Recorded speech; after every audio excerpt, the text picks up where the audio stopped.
Assalamualaikum warahmatullahi wabarakatuh teman-teman. Ketemu lagi di channel Ayuningsih Official. Di video kali ini kita akan membahas soal esai pembuatan akta untuk uji kompetensi notaris. Nah, tentunya teman-teman harus banyak berlatih untuk menjawab soal-soal seputar pembuatan akta.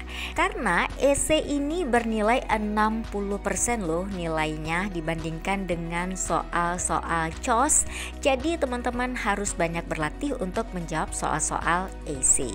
Mulai latihan soal membuat akta. Untuk soal yang pertama, buatlah minuta akta hibah. Dalam soal ini teman-teman itu bebas untuk membuat komparisinya dan juga nama para pihak. Jadi pastikan akta yang dibuat itu adalah akta hibah. Teman-teman juga harus mulai dari pembuka akta, isi akta dan juga penutup akta. Ini kita mulai dari judul ya teman-teman. Judulnya itu adalah akta hibah dan ini nomornya. Awal aktanya itu seperti biasa dimulai sebutkan hari, tanggal dan juga pukul pembuatan akta, nama lengkap serta tempat kedudukan notaris. Untuk badan akta sendiri itu memuat nama lengkap, tempat dan tanggal lahir, kewarganegaraan, pekerjaan, jabatan, kedudukan, tempat tinggal para penghadap dan garis miring atau orang yang mereka wakili, keterangan mengenai kedudukan bertindak para penghadap, isi akta yang merupakan kehendak dan juga keinginan dari pihak yang berkepentingan, dan nama lengkap, tempat dan tanggal lahir, serta pekerjaan, jabatan, kedudukan, dan tempat tinggal dari tiap-tiap saksi pengenal. Ini untuk pihak pertama disebut juga sebagai pemberi hibah dan pihak kedua itu adalah sebagai pihak yang menerima hibah.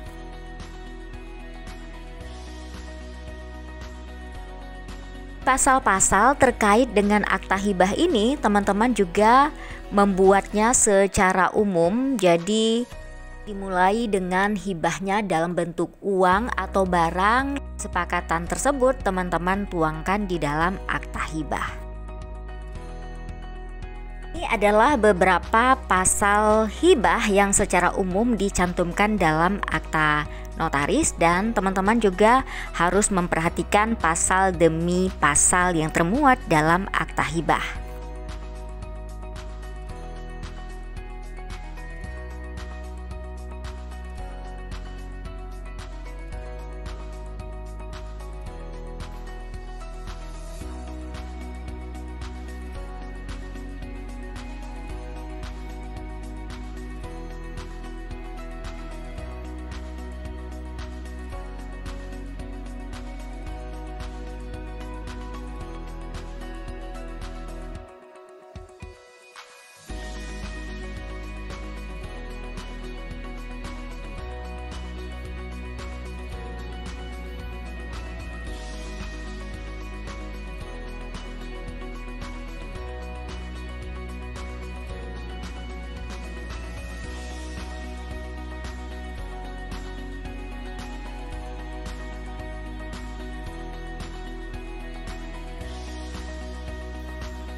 Nah teman-teman, untuk akhir atau penutup akta akta itu biasanya memuat uraian tentang pembacaan akta, uraian tentang penandatanganan dan juga tempat penandatanganan atau penterjemah akta jika ada.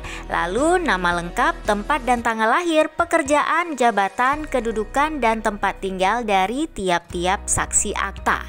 Dan yang terakhir itu juga menyebutkan uraian tentang tidak adanya perubahan yang terjadi dalam pembuatan akta atau uraian tentang adanya perubahan yang dapat berupa penambahan, pencoretan, atau penggantian serta jumlah perubahannya. Teman-teman juga harus memperhatikan karena soalnya teman-teman disuruh membuat minuta akta hibah. Teman-teman juga harus memperhatikan untuk penutup aktanya. Siapa saja dan di mana saja tanda tangan dan para penghadap dan juga saksi-saksi serta notaris dicantumkan. Nah, karena ini minuta akta jadi bentuknya lebih kurang itu untuk penutup aktanya seperti ini. Juga ditambahkan materai di tanda tangan para penghadapnya. Bahwa saksi itu juga ada tanda tangan notaris ya teman-teman, tapi di slide tidak muncul karena tidak cukup ya untuk PowerPoint-nya. Jadi perhatikan di bawah saksi itu ada tanda tangan notaris menyebutkan nama notaris, tapi jika soalnya nanti hanya disuruh membuat salinan akta, teman-teman itu perhatikan juga penutup aktanya, di mana terakhir dicantumkan diberikan sebagai salinan yang sama, di mana di situ hanya mencantumkan tanda tangan notarisnya saja, materai dan juga stempel notaris. Kita lanjut ke soal yang kedua. Akta notaris itu ada yang disebut partage akte dan juga relas akte. Coba jelaskan perbedaan antara kedua macam akta tersebut. Jawabannya, partage akte atau akta para pihak dikonsepkan sebagai surat tanda bukti yang dibuat di muka dan di hadapan notaris yang memuat kehendak dan juga pernyataan para pihak atau penghadap yang dituangkan dalam bentuk akta notaris. Unsur-unsurnya meliputi yang pertama adanya surat tanda bukti, yang kedua dibuat di muka dan di hadapan notaris, yang ketiga adanya kehendak dan pernyataan para pihak.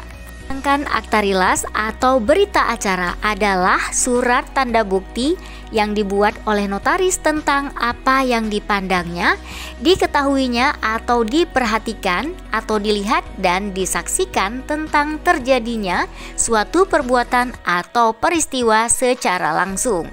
Ada beberapa unsur yang tercantum dalam pengertian akta rilas yang meliputi adanya surat tanda bukti dan yang dilihat dan disaksikan langsung oleh notaris. Pertanyaan ketiga, apa yang dimaksud dengan tempat tinggal, tempat kediaman, dan juga kantor atau tempat kedudukan notaris? Jawabannya, kantor dan tempat kedudukan notaris adalah tempat notaris bekerja dan tempat notaris melaksanakan jabatannya.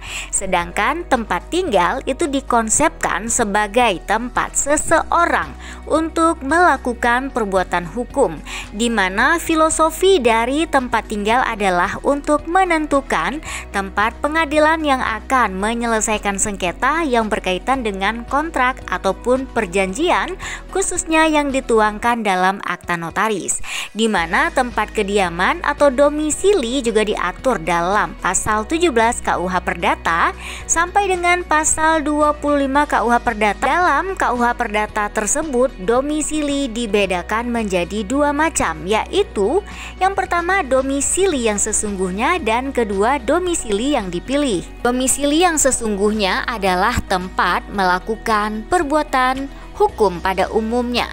Domisili yang sesungguhnya dibedakan menjadi dua macam, yaitu domisili sukarela atau yang berdiri sendiri adalah tempat kediaman yang tidak bergantung atau ditentukan oleh hubungannya dengan orang lain. Yang kedua, domisili yang wajib, yaitu tempat kediaman yang ditentukan oleh hubungan yang ada antara seseorang dengan orang lain. Misalnya antara istri dengan suaminya, antara anak dengan walinya, dan antara kurate dengan kuratornya. Domisili of choice atau domisili yang dipilih merupakan domisili ditentukan oleh peraturan perundang-undangan maupun yang ditentukan oleh para pihak secara bebas. Dibagi menjadi dua macam, yaitu domisili yang ditentukan oleh undang-undang, yaitu tempat kediaman yang dipilih berdasarkan ketentuan yang terdapat dalam peraturan perundang-undangan, biasanya terdapat dalam hukum acara, waktu melakukan eksekusi, dan orang yang akan mengajukan eksepsi atau tangkisan. Hal ini dapat dilihat dalam pasal 66 Undang-Undang Nomor 7 Tahun 1989 tentang Peradilan Agama yang berbunyi, seorang suami yang ingin menggugat istrinya maka ia harus mengajukan gugatan di tempat tinggal istrinya. Yang kedua adalah domisili secara bebas, yaitu tempat kediaman yang dipilih secara bebas oleh para pihak yang akan mengadakan kontrak atau hubungan hukum. Misalnya melakukan pembayaran pada B, maka kedua belah pihak memilih kantor notaris sebagai tempat pembayarannya. Ada 4 syarat yang harus dipenuhi oleh para pihak dalam menentukan domisili yang dipilih, yaitu 1. Pilihan harus terjadi dengan perjanjian. Yang kedua, perjanjian harus diadakan secara tertulis. Yang ketiga, pilihan hanya dapat terjadi untuk satu atau lebih perbuatan hukum atau hubungan hukum tertentu. Yang keempat, untuk pilihan itu diperlukan adanya kepentingan yang wajar. Nomor 4, bagaimana mekanisme penyerahan protokol notaris? Protokol notaris diserahkan paling lama 30 hari dengan pembuatan berita acara penyerahan protokol notaris yang ditandatangani oleh yang menyerahkan dan yang menerima protokol notaris sementara. Dalam pasal 63 sampai dengan pasal 65 Undang-Undang Jabatan Notaris menyebutkan ditentukan pihak-pihak yang menyerahkan dan pihak yang menerima protokol notaris. Pihak-pihak tersebut adalah yang pertama itu notaris meninggal dunia. Jika notaris meninggal dunia, maka pihak yang menyerahkan protokol notaris adalah ahli warisnya, sedangkan yang menerimanya adalah notaris lain yang ditunjuk oleh majelis pengawas daerah. Yang kedua, notaris telah berakhir masa jabatannya, maka penyerahan protokol notaris dilakukan oleh notaris kepada notaris lain yang ditunjuk oleh menteri atas usul majelis pengawas daerah. Notaris yang meminta sendiri, maka yang menyerahkan protokol notaris yaitu dilakukan oleh notaris kepada notaris lain yang ditunjuk oleh menteri atas usul majelis pengawas daerah. Yang keempat, notaris yang tidak mampu secara rohani dan atau jasmani untuk melaksanakan tugas jabatan sebagai notaris secara terus-menerus dari 3 tahun, maka yang menyerahkan protokol notaris yaitu dilakukan oleh notaris kepada notaris lain yang ditunjuk oleh menteri atas usul majelis pengawas daerah. Yang kelima, notaris yang menjadi pejabat negara, maka yang menyerahkan yaitu notaris yang diangkat menjadi pejabat negara diserahkan kepada notaris yang ditunjuk oleh majelis pengawas daerah. Yang keenam, notaris pindah wilayah jabatan, maka yang menyerahkan protokol notaris yaitu dilakukan oleh notaris kepada notaris lain yang ditunjuk oleh menteri atas usul majelis pengawas daerah. Yang ketujuh, notaris yang diberhentikan sementara, maka penyerahan protokol notaris dilakukan oleh notaris kepada notaris lain yang ditunjuk oleh majelis pengawas daerah jika pemberhentian sementara lebih dari 3 bulan. Yang kedelapan, notaris yang diberhentikan dengan tidak hormat, maka yang menyerahkan protokol notaris yaitu dilakukan oleh notaris kepada notaris lain yang ditunjuk oleh menteri atas usul majelis pengawas daerah.